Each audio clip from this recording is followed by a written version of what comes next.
Everyone, it's Alyssa here from the Township of Washington Library, and I'm coming to you with another edition of our Great Teen Reads. So today I have a bunch of graphic novels, one brand new novel in verse, and one that you might not think to check out for yourself. So we're going to start with that first one. The first one is actually shelved right now in our children's graphic novel section, but I read it, I loved it, and maybe if you've read the novel version of this book, you might be excited to see the brand new graphic novel. What is it that I'm talking about? It's a Roald Dahl favorite, The Witches. And this is illustrated and adapted by Penelope Bajou. And this is a really cool, brand new edition. I love the illustrations of it. The Witches is such a, wacky... Yeah, so The Witches is kind of, intense and a little bit creepy and a little weird. And the original kind of freaks everybody out. I mean, a lot of Roald Dahl books are kind of freaky, but I love the illustrations in this. It has a lot of humor. It's a lot of fun. I really love the grandma. I love the illustrations of the witches. I love the illustration of the head witch. Oh my gosh, I love, let me see if I can find a picture. I don't want to give it all away, but it's a lot of fun. And I like that the illustrations are Penelope's style, but they kind of remind me a little bit of the original illustrations in the Roald Dahl books. I think it kind of combines the creepy witches. It combines some of the style of the original and kind of harks back to it, pays homage to it, but it also is its complete own story. I really enjoyed reading this. I had a lot of fun, and I highly suggest it if you're looking for just an easy, quick read for a graphic novel, just something for fun. Go check this out. This is in our children's section in our graphic novel, and again, this is The Witches. Okay, so transitioning more to things that are in the teen room, I have a couple of graphic novels that I read that I really enjoyed. We're going to start with this one first. It's called Band Book Club, and it's by Hyun Sook Kim, Hyung Joo Ko, and Ryan Estrada. So this is a true story, and Hyun Sook Kim basically says in the author's note that in order to protect the identities of the people that partook in this, she has, kind of combined stories from multiple different people who were involved. So I'll read the back of it to you. It's 1983 during South Korea's Fifth Republic, a military regime that has entrenched its power through censorship, torture, and the murder of protesters. In this charged political climate, a freshman named Kim Hyun Sook seeks refuge in the comfort of books. When the handsome young editor of the school newspaper invites her to his reading group, she expects to talk about Moby Dick, Hamlet, and the Scarlet Letter. Instead, she finds herself hiding in a basement as the youngest member of an underground band book club. And as Hyun Sook soon discovers, in a totalitarian regime, the delights of discovering great works of illicit literature are quickly overshadowed by fear and violence. In Band Book Club, Hyun Sook shares her dramatic true story of political strife, fear-mongering, the death of democratic institutions, and the relentless rebellion of reading. And so this is just all about the people that she meets when she goes to study, and just how much more intense it becomes. Even the dance circle that they do, the film club, everything is political, and they are totally going underground to try to do everything that they can to protest, to spread information amongst misinformation and censorship. And I think that a lot of you, especially if you are really into or following the political climate right now, I think you might enjoy this one quite a lot. Actually, probably all of these. For those of you, I was talking to a friend about the books that I was reading, and my friend goes, these are a lot of really woke books, and so I have to agree. The next graphic novel that I have, this was really interesting. And it says right on top, it says poignant and powerful, and that's actually exactly how I would describe it. This is called Displacement by Kiki Hughes. And let's see if there's a description for this one. Here we go. The description says, suddenly Kiku is torn out of her own time. Though she was on vacation in present-day San Francisco just moments before, Kiku now finds herself displaced in 1940s Japanese-American internment camp, where her late grandmother, Ernestina, was forcibly relocated during World War II. Kiku is stuck with no choice but to live alongside Ernestina and other Japanese-American citizens in the internment camp. During her time with them, she witnesses the lives of people who were denied civil liberties by their own government, but still managed to create a community and commit acts of resistance in order to survive. Kiki Hughes weaves a riveting, bittersweet tale that highlights the intergenerational impact of trauma and the redemptive power of memory. So the whole story starts out with her and her mom visiting where her mom's family came from, like they're kind of looking for their roots, and then all of a sudden kind of this weird fog rolls in and she's in a different time and place, and then she goes back to the present with her mom, and then, you know, one of the times that it happens when she's in the past with her grandmother, she doesn't come back and she lives a very long time experiencing this internment camp, and it's how she learns about the history of what happened to her ancestors, her family, her grandmother and great-grandparents, and how she realizes that, first of all, history is repeating itself. This is very timely and it has connections to all of the things that we are hearing on the news constantly right now. And she also just talks about, you know, things that she didn't learn in school. Why didn't she learn about this in school? And seeing the real history, and the author talks in her author's note about where all of her information came from, and there's some further reading, there's some resources where you can read more about this topic, there's a small glossary, and I thought this one was really interesting.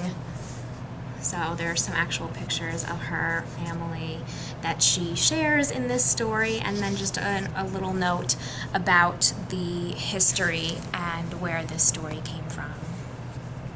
All right, the next one that I read, this is a memoir. This is in our teen section as well. This is by Robin Ha, and it's called Almost American Girl, and it's about the immigration experience for somebody who came from Korea to live in Alabama, which is totally different than Korea, and it just talks about her life comparatively in Korea with her mom as a single mom and coming to Alabama with her new step family. How she struggled to learn English, how she tried to break over cultural boundaries, how she tried to make friends, and how it was different in a couple of different places. She even moved from Alabama to another state, and she found, you know, there were more ESL classes, there were more friends to be had, and then even how she felt when she visited Korea again later in her life. I really like the illustrations of this one. This one has an interesting feature where you can see some of these like gibberish letters. That's a word that she doesn't understand in English, but also there's blue text, and the blue text denotes that they're speaking Korean, and the black text denotes that they're speaking in English. So you can actually follow along and see the mixture of English and Korean that was in her household, and how it was hard for her to understand her cousins and her stepsisters, and how she got along, how different words started to make sense. And it's interesting to see where the word bubbles kind of are all gibberish in English for a while, she starts to learn words that she can understand. And so I thought that was really interesting from her first-person true perspective, what it's like. Just, I mean, first of all, to be a new student. Like, there's no need to be mean to new students. And there's no need to be mean to new students who come from a completely different culture. And it was really hard for her. But I just love how she kept going, and it was really, I mean, it was hard for her. It was super hard, and I think that a lot of us can relate to how hard it is to make friends to begin with. And I really also liked, speaking of glossaries in the last book, this one has a really extensive glossary of different vocabulary in Korean. She talks a lot about snacks that she missed and she loves, so there's a lot of that. There's a lot of cultural things that are referenced, and then there's also, in her acknowledgments, she talks a little bit about her and her mom and, you know, the story beyond the memoir. So I really liked and enjoyed that one as well. If you like memoirs, autobiographies, you like to read about true stories, this is also a really good one. All right, so the last one that I have is a brand new novel in verse, and this one is it's like an art journal with words. It's beautiful. I could not put it down. This is called Punching the Air, and it's by Zoboi and Yusef Salaam, who's from the Exonerated Five. There's a little bit of information in here about Yusef Salaam and the Exonerated Five if you don't know, so this is a really good learning experience. Let me read the blurb to you. This, so again, just remember this is a novel in verse. So it goes pretty fast, but it has a particular rhythm and art to it that you need to pay attention to. And I'll read the blurb first before I show you some of the other pages that I really like. The story that I thought was my life didn't start on the day I was born. Amal Shahid has always been an artist and a poet. But even in his diverse art school, because of a biased system, he's seen as disruptive and unmotivated. Then, one fateful night, an altercation in a gentrifying neighborhood escalates into tragedy. Boys just being boys turns out to be true only when those boys are white. The story that I think will be my life starts today. Suddenly, at just 16 years old, Amal is convicted of a crime he didn't commit and sent to prison. Despair and rage almost sink him until he turns to the refuge of his words and his art. This never should have been his story, but can he change it? With spellbinding lyricism, award-winning author Zoboi and prison reform activist Yusef Salaam tell a moving and deeply profound story about how one boy is able to maintain his humanity and fight for the truth in a system designed to strip him of both. So it says that he's an artist, and throughout some of the pages you see some sketches, some art. So it's almost like an art journal.